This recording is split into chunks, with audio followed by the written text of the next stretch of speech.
మంచి నిద్ర కోసం మనలో చాలా మంది చాలా ప్రయత్నాలు చేస్తూ ఉంటారు కదా. చాలాసార్లు మనకు గుర్తొచ్చేది మెలటోనిన్. కానీ ఒక్క నిమిషం ఆగండి.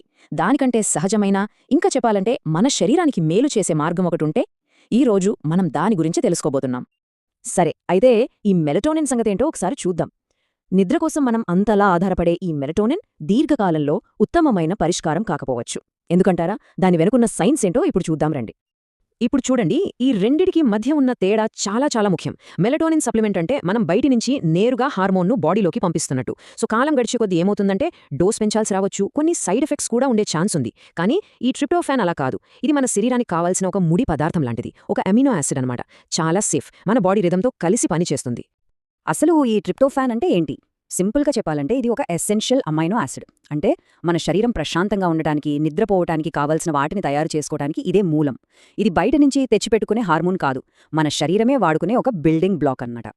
సరే, మరి ఈ ట్రిప్టోఫాన్ మన బాడీలోకి వెళ్ళాక ఏం చేస్తుంది? దాని ప్రయాణం ఎలా ఉంటుందో చూస్తే చాలా ఆశ్చర్యంగా ఉంటుంది. ఆ ప్రయాణం చివరే మనకు మంచి నిద్ర దొరికేది. దీన్ని ఒక ఫ్యాక్టరీలో వస్తువులు తయారయ్యే లైన్లా ఊహించుకోండి. ఫస్ట్ స్టెప్, మనం ట్రిప్టోఫాన్ తీసుకుంటాం. ఇదే మన రా మెటీరియల్. ఆ తర్వాత మన బాడీ దాన్ని 5-HTPగా కన్వర్ట్ చేస్తుంది. నెక్స్ట్ అక్కడి నుంచి అది సెరటోనిన్గా మారుతుంది. ఇక ఫైనల్గా ఆ సెరటోనిన్ కాస్త మెలటోనిన్గా మారుతుంది. చూసారా?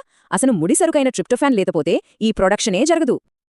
సో ఇక్కడ మనం అర్థం చేసుకోవాల్సిన కీలకమైన పాయింట్ ఏంటంటే, మంచి ట్రిప్టోఫాన్ ఉంటేనే మంచి సెరటోనిన్ తయారవుతుంది. ఆ మంచి సెరటోనిన్ ఉంటేనే మన శరీరానికి అవసరమైనంత మెలటోనిన్ ఉత్పత్తి అవుతుంది. ఇదంతా ఒక చైన్ రియాక్షన్ లాంటిదన్నమాట. ఇప్పుడు ఈ ప్రాసెస్లో మధ్యలో వచ్చే ఈ సెరటోనిన్ మీద కాస్త ఫోకస్ చేద్దాం. ఎందుకంటే ఇది కేవలం నిద్రకు సాయం చేయటమే కాదు, ఇంకా చాలా చేస్తుంది. సెరోటోనిన్ని హ్యాపీ హార్మోన్ అని ఎందుకు అంటారంటే, ఇది మన మూడ్ని భలేగా పైకి లేపుతుంది. ఒక రకంగా చెప్పాలంటే ఇది మన బాడీలోనే ఉండే ఒక న్యాచురల్ యాంటీ డిప్రెసెంట్ లాంటిది. యాంగ్జైటీని, అంటే ఆందోళనను తగ్గించడంలో కూడా బాగా హెల్ప్ చేస్తుంది. అంటే మన మొత్తం వెల్ బీయింగ్కి ఇది చాలా అవసరం. సరే, ఇక్కడే చాలా మందికి ఒక డౌట్ రావచ్చు. మరి ఈ ట్రిప్టోఫాన్ తీసుకుంటే పగలు కూడా నిద్రమబ్బుగా ఉంటుందా అని? ఇది చాలా మంచి ప్రశ్న, కానీ దానికి సమాధానం మిమ్మల్ని ఆశ్చర్యపరుస్తుంది. అస్సలుండదు. ఎందుకంటే మన శరీరం చాలా స్మార్ట్. అది ఎప్పుడు ఏం చేయాలో దానికి బాగా తెలుసు. చీకటి పడినప్పుడు మన బాడీ క్లాక్ లేదా సిర్కాడియన్ రిథంను బట్టి మాత్రమే అది సెరటోనిన్ను మెలటోనిన్గా మారుస్తుంది. సో పగటిపూట నిద్ర రాదు, కానీ ఆ సెరటోనిన్ వల్ల మూడ్ మాత్రం చాలా బావుంటుంది. అదన్మాట మ్యాజిక్. ఓకే, ఇప్పటివరకు అంతా బావుంది. కానీ ఇప్పుడు ఈ కథలో ఒక పెద్ద ట్విస్ట్ రాబోతోంది. ఈ మొత్తం ప్రాసెస్ అంతా ఎక్కడ జరుగుతోంది? దాని హెడ్ క్వార్టర్స్ ఎక్కడో తెలుసుకుందాం. ఓకే, ఆలోచించండి. ఈ ట్రిప్టోఫాన్ కాస్త హ్యాపీ హార్మోన్ అయిన సెరటోనిన్గా మారే ఈ ముఖ్యమైన ప్రక్రియ అసలు మన శరీరంలో ఎక్కడ జరుగుతుంది? బ్రెయిన్లోనా? ఎక్కడా? దానికి సమాధానం చాలా ఆశ్చర్యంగా ఉంటుంది. మన గట్, అంటే మన ప్రేగులలో. అవును, ఈ మొత్తం ప్రొడక్షన్లో సింహభాగం మన జీర్ణ వ్యవస్థలోనే జరుగుతుంది. నిజంగా అద్భుతం కదా? సో దీని బట్టి మనకేమర్థమవుతోంది?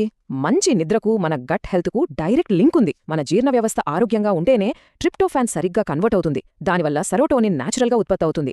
యాంగ్జైటీ తగ్గుతుంది. స్లీప్ క్వాలిటీ డైరెక్ట్గా ఇంప్రూవ్ అవుతుంది. అంతేకాదు, బాడీలో ఉండే ఇన్ఫ్లమేషన్ కూడా తగ్గిస్తుంది. ఈ రోజు సైన్స్ చెప్తున్న ఈ విషయాన్నే మన పురాతన ఆయుర్వేదం ఎప్పుడో చెప్పింది.